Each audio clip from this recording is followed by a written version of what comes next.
They say every success story begins with a dream. But for Eli, it began with pain and a dog named Ryan. In a small, broken house, thunder echoed louder than his father's shouts. Empty bottles rolled across the floor, and Eli's only comfort was Ryan, a small brown dog with eyes full of trust. Eli was a quiet boy with soft features and dark hair that framed his tired face. His eyes held a sadness too deep for his age, but they still shimmered with hope.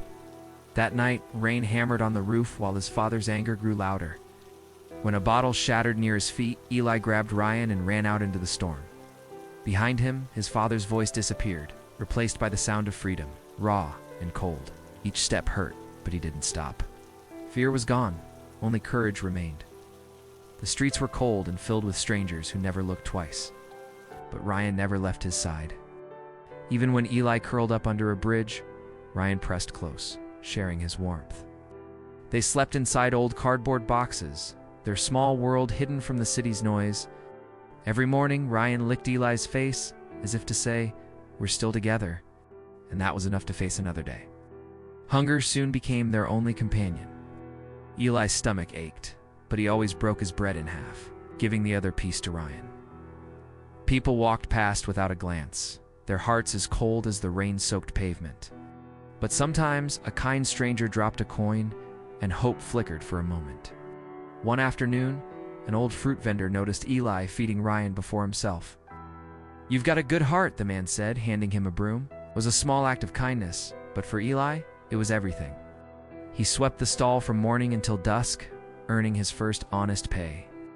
Ryan waited beside the fruit stand, tail wagging every time Eli smiled. For the first time, Eli felt like the world hadn't forgotten him. Days turned into weeks. Weeks turned into months. Eli smiled more often now, greeting strangers, saving every coin, and selling small fruits and trinkets from his own cart. When the rain came, he covered the cart and Ryan with the same worn umbrella. Sometimes he failed.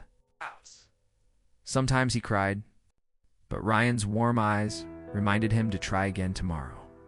People began to notice the boy with the kind face and the loyal dog who never gave up. They didn't just buy his goods, they believed in his spirit. Years passed. The little cart became a small shop. Eli named it Ryan's Corner, after the dog who had been his family through it all. The shop grew, and soon Eli, the once barefoot boy, became a young man in a clean shirt and a hopeful smile. Yet every evening, he still shared dinner with Ryan, just like the old days. He never forgot the rain, the pain, or the love that got him here. One morning, Eli stood in his glass office, watching the sunrise over the city that once broke him. "Ryan," he whispered, smiling, "we made it." Ryan was old now, his fur silver with age, but his eyes still shone with pride. He'd walked beside Eli from the darkness into the light. Eli used his success to help children still living on the streets. He gave them food, work, and hope, the same gifts life once gave him.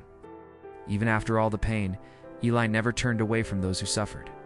He believed that kindness could heal even the deepest scars. That night, under the city's glow, Eli sat beside Ryan one last time. Together, they looked up at the stars, two souls who had already found their home. Even in the darkest nights, love and loyalty can lead you to greatness. And true success means lifting others after you rise.